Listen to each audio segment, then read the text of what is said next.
Pravljični kotiček z Diano na Timi, Kids TV.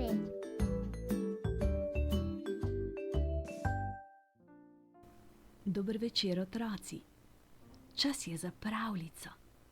A preden začnem s pripovedovanjem, me zanima, če ste morda gledali film Gospodar prstanov.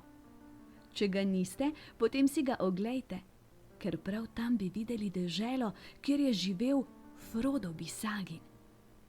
In kdo je Frodo Bisagin? Junak Gospodarja prstanov.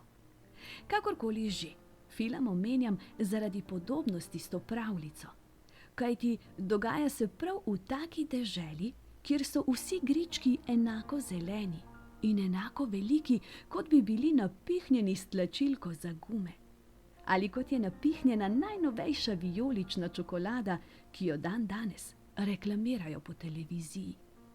Pa ta podobnost še ni vse. Tudi ime glavnega junaka je podobno. Naš junak se imenuje Frido Bosagin. Med zelenimi malimi griči, med svežo zeleno travo in globoko v kotanji je živel glavni junak te pravljice.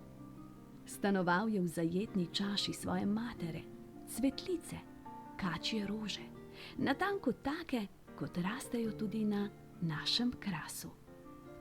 Ta roža je bila čudovite rožnate barve. Frido Bosagin pa je bil majhno zrno, ki se je skupaj s svojimi brati stiskalo na rumenih pecljih. V nekakšni vrečki. Skupaj s pecljem so vrečke štrlele izpod materinega košatega krila in kukale v zibajoče se travnate bilke. Joj, vseh bratov je bilo kakšen milijon. Saj bi jih Frido preštel, a vsakič, ko je prišel do številke 32, ga je nekaj zmotilo. Največkrat je ravno takrat dozorelo kakšno novo zrno in so se vsa zrnca morala premakniti, da bi mu naredila mesto. Vsi njegovi bratje so bili rumeni in tudi on je bil rumen. Prav take barve, kot je domače kokošje jajce. Sestre pa so bile samo 3 in vse 3 zelene barve, toda bile so večje kot vsi rumenci skupaj.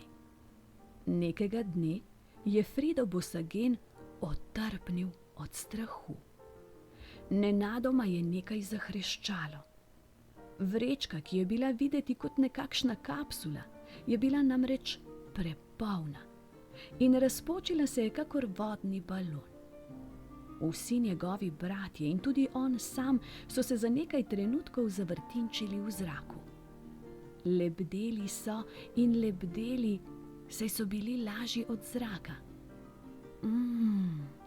Diši kot po sveže opranem perilu, je pomislil Frido Bosagin. Spiralasto se je zavrtinčil in padel na pecelj, kjer so se prestrašeno stiskali tudi njegovi bratje. Komaj se je dobro namestil, že je zaslišal zvok, ki ga je spominjal na bližajoči se helikopter. Tak, kot ga slišimo v vojaških filmih.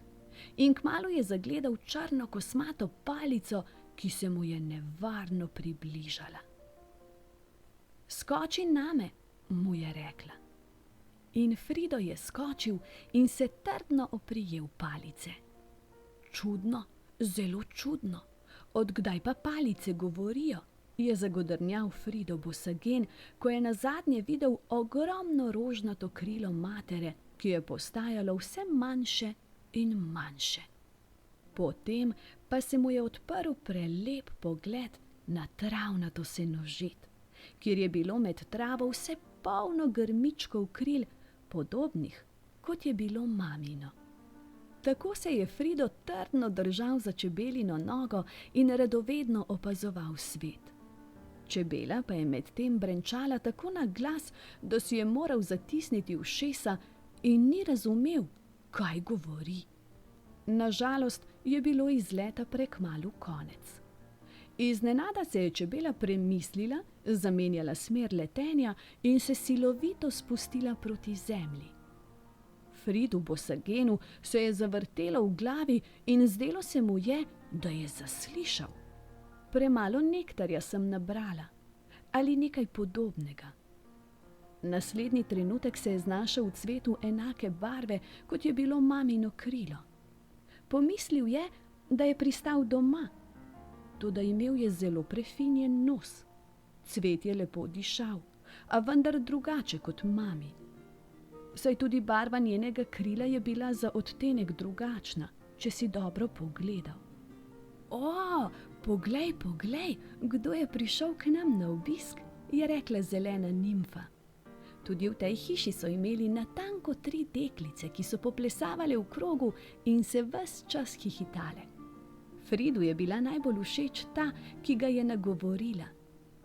Ali se lahko pridružim plesu, je vprašal in nimfe so mu prikimale. Čebela je zastrigla z nogama in Fredo Bosagen je spet zalebdel v zraku. Imel je srečo, kajti pristal je natanko ob nimfi Fridi, ki ga je prva nagovorila. Od tistega dne dalje sta postala nerazdružljiva prijatelja. Ves čas sta tičala skupaj, se pogovarjala in razmišljala o skupnem domu. Frido je navdušeno pripovedoval o čudovitem svetu, ki ga je videl med poletom s čebelo. Oba sta si želela, da bi ga videla. Frida, ker ga še ni videla, in Frido Bosagen, ker ga je že videl. Čez čas sta se spremenila v plod in potrpežljivo sta čakala na jesenski veter, da ju odpihne v širni svet, prav takšen, kot je narava v filmu Gospodar prstanov. In prav takšen, kot ga je videl Frido Bosagen. A če kdo misli, da je njune zgodbice tukaj konec, se zelo moti. Frido Bosagen je res potrpežljivo čakal na jesen. Toda v vsem tem času je globoko premišljeval in si izdelal pravcati načrt. Le kaj si je izmislil? Pravljico lahko nadaljuješ tudi ti. Prav radovedna sem, kakšno nadaljevanje zgodbe bi si izmislili vi. Zdaj pa hitro, hitro zaprite oči, z mehko dekico se pokrite, mene pa v svojem srčku skrite. Objem, poljubček in sladke sanje.